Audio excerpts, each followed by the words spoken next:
हाँ, आज हम महाभारत की कथा के आधार पर पांडवों की रक्षा के ऊपर आलोचित करेंगे। तो आते हैं पांडवों की रक्षा। पांचों पांडव माता कुंती के साथ वर्णावत के लिए चल पड़े। उनके हस्तिनापुर छोड़कर वर्णावत जाने की खबर पाकर नगर के लोग उनके साथ हो लिए। बहुत दूर जाने के बाद युधिष्ठिर का कहा मानकर नगरवासियों को लौट जाना पड़ा। दुर्योधन के षड्यंत्र और उससे बचने का उपाय विदुर ने युधिष्ठिर को इसे तरह गूढ़ भाषा में सिखा दिया था कि जिससे दूसरे लोग समझ न सके। वर्णावत के लोग पांडवों के आगमन की खबर पाकर बड़े खुश हुए और उनके वहां पहुंचने पर उसने बड़े ठाट से उनका स्वागत किया।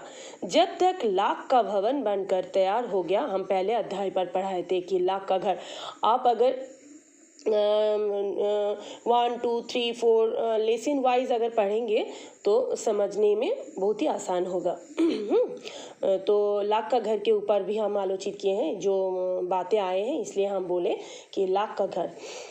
तो चलिए आते हैं। तो लाख का भवन बनकर तैयार हो गया तो पूराचंद उन्हें उसमें ले गया। भवन में प्रवेश करते युधिष्ठिर ने उसे खूब ध्यान से देखा। विदुर के बातें उन्हें याद थी।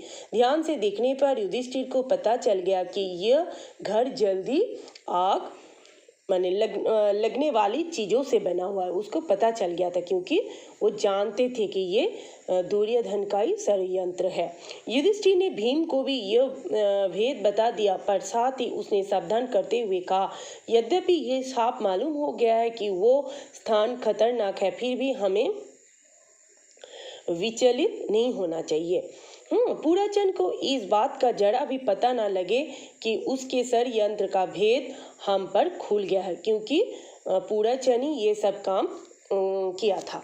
तो क्या हुआ न, पर अभी हमें जल्दी से ऐसे कोई काम नहीं करना चाहिए जिससे शत्रु के मन में जरा भी संदेह पैदा होने की संभावना हो। युधिष्ठिर के इसे सलाह को भीमसेन सहित सभी भाइयों तथा कुंती ने मान लिया। वे उसी लाख के भवन में रहने लगे। इतने में विदुर का भेजा हुआ एक सुरंग बनाने वाला कारीगर वर्णावत नगर में आ पहुंचा। उसने एक दिन पांडवों को अकेले में पाकर उन्हें अपना परिचय देते हुए कहा, आप लोगों की भलाई के लिए हस्तिनापुर से रवाना होते समय विदुर ने युधिष्ठिर से सांकेतिक भाषा में जो कुछ कहा था वो बात मैं जानता हूँ। यही मेरी सच्चे मित्र होने का सबूत है। आप मुझ पर भरोसा रखें, मैं आप लोगों की रक्षा का प्रबंध करने के लिए आया हूँ।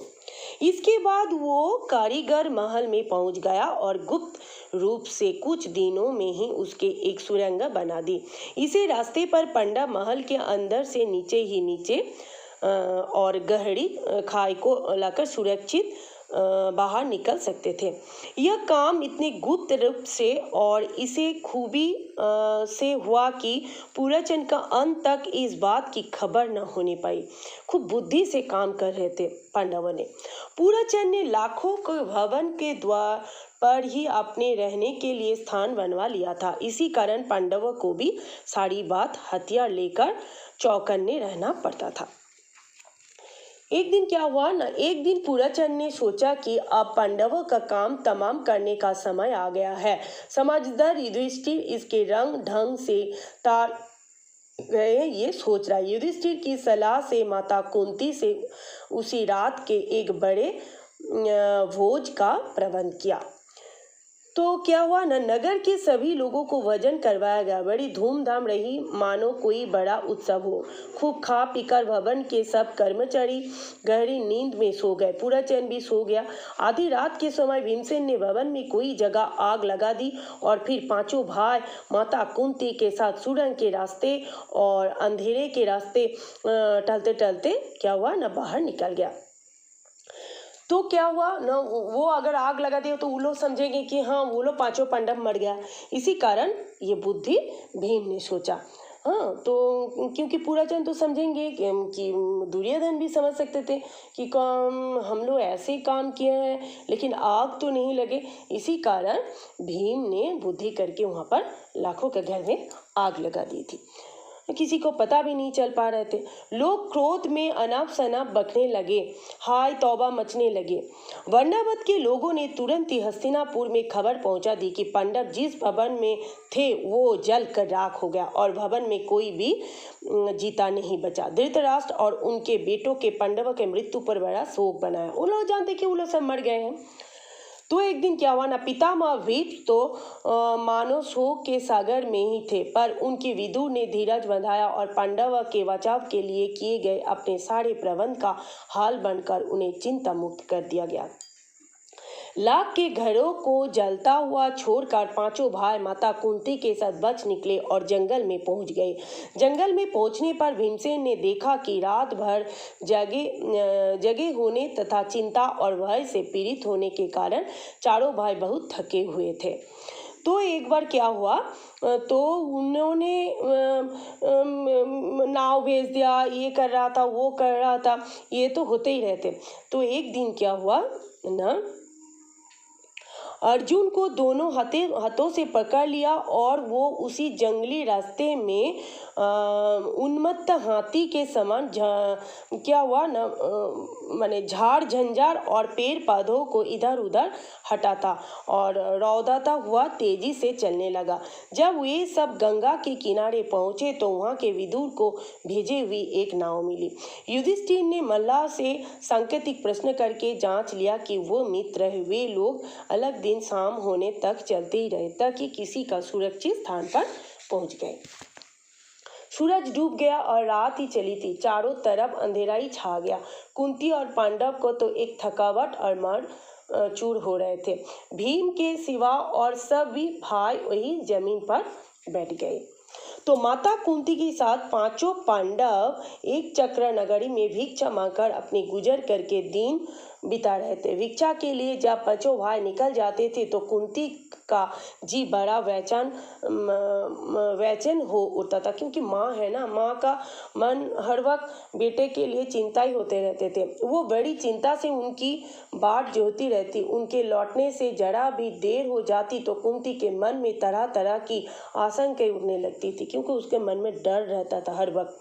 एक दिन चारों भाई भिक्षा के लिए गए। अकेले भीमसेनी माता कुंती के साथ घर पर रहा। इतने में ब्राह्मण के घर के भीतर से विलक विलक कर रोने की आवाज आई। अंदर जाकर देखा कि ब्राह्मण और उनकी पत्नी आंखों में आंसू से भरे हुए थे।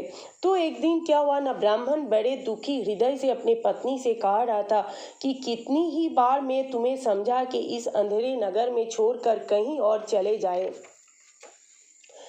तो यही ब्राह्मण और ब्राह्मण के स्त्री पर आलोचित हो रहे थे। तो क्या हुआ ना, पुत्र को कैसे यदि मैं शरीर में त्यागता हूँ तो फिर इन अनाथ बच्चों का भरण पोषण कौन करेगा। मैं अब क्या करूं, और कुछ करने से तो अच्छा उपाय यह है कि सभी एक साथ मौत गले लगा ले, यही अच्छा होगा। कहते कहते ब्राह्मण सिसक सिसक कर रो पड़ा। ये आलोचित कर रहे थे ब्राह्मण, और ब्राह्मण उसकी स्त्री पर आलोचित हो रहा था। ब्राह्मण की पत्नी रोती रोती बोली, प्राणनाथ, मुझे मरने का कोई दुख नहीं है। मेरे मृत्यु के बाद आप चाहे तो दूसरी पत्नी ला सकते। आप मुझे प्रसन्नता पूर्वक आज्ञा दे ताकि मैं राक्षस का भोजन बनूं। पत्नी के ये व्यथाहारी बातें सुनकर ब्राह्मण से सह न रह गया। वो बोला, प्रिय, मुझसे बड़ा दुरात्मा और पापी कौन होगा जो तुम्हें राक्षस की बलि चढ़ा दे और खुद जीवित रहे।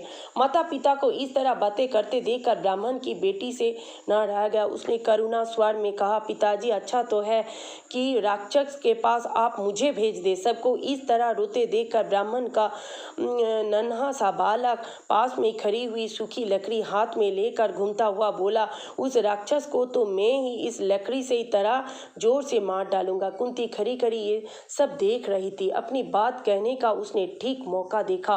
वो बोली, हे ब्राह्मण, क्या आप कृपा करके मुझे बता सकते हैं कि आप लोगों के इस असमय दुख का क्या कारण है।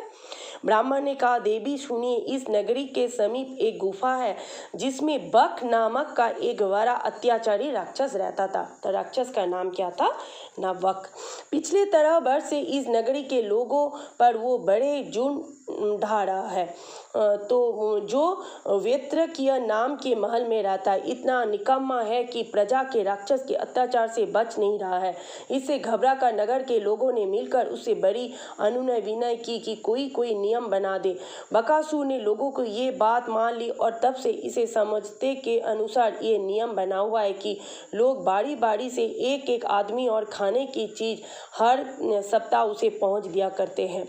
इस सप्ताह में उस राक्षस के खाने के लिए आदमी और भोजन भेजने की हमारी बारी है। अब तो मैंने यही सोचा है कि सबको हाथ लेकर ही राक्षस के पास चला जाऊंगा।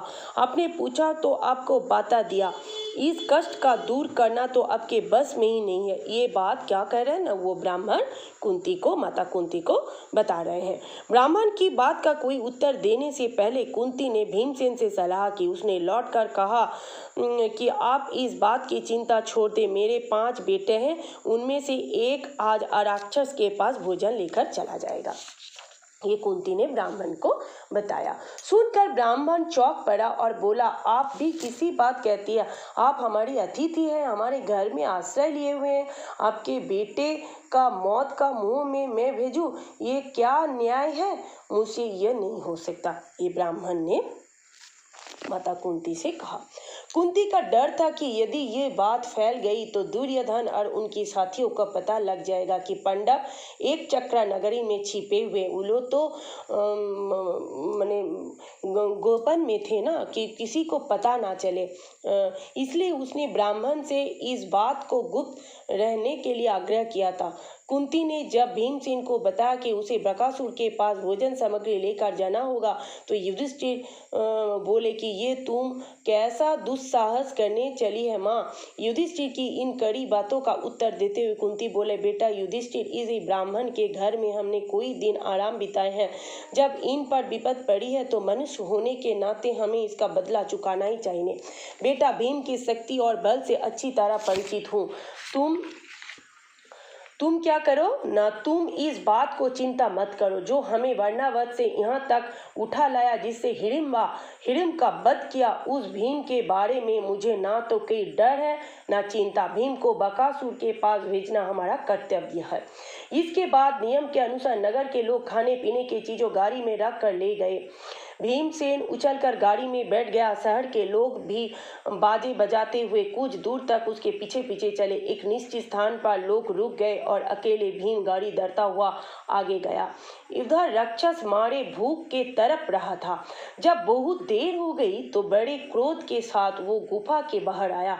देखता गया कि एक मोटा सा मनुष्य बड़े आराम से बैठा हुआ भोजन कर रहा है। यह देखकर बकासुर की आंखें क्रोध से एकदम लाल हो उठी। इतने में भीमसेन की भी निगाह उस पर पड़ी। उसने हंसते हुए उसका नाम लेकर पुकारा। भीमसेन की ये ढिठाई देखकर राक्षस गुस्से में भर गया और तेजी से भीमसेन पर झपटा। भीमसेन ने बकासुर को अपनी ओर आते देखा तो उसने उसकी तरफ पीठ फेर ली और कुछ ही पड़ावा न करके खाने में ही लगा रहा। खाली हाथों का काम ना बनते देखकर राक्षस ने एक बड़ा सा पेड़ जड़ से उखड़ लिया और उसे भीमसेन पर दे मारा, परंतु भीमसेन ने बाएं हाथ पर उसे रोक लिया। दोनों ने भयानक मुठभेड़ हो गई। भीमसेन ने बकासुर को ठोकर मारकर गिरा दिया और कहा, दुष्ट राक्षस, जरा विश्राम तो करने दे।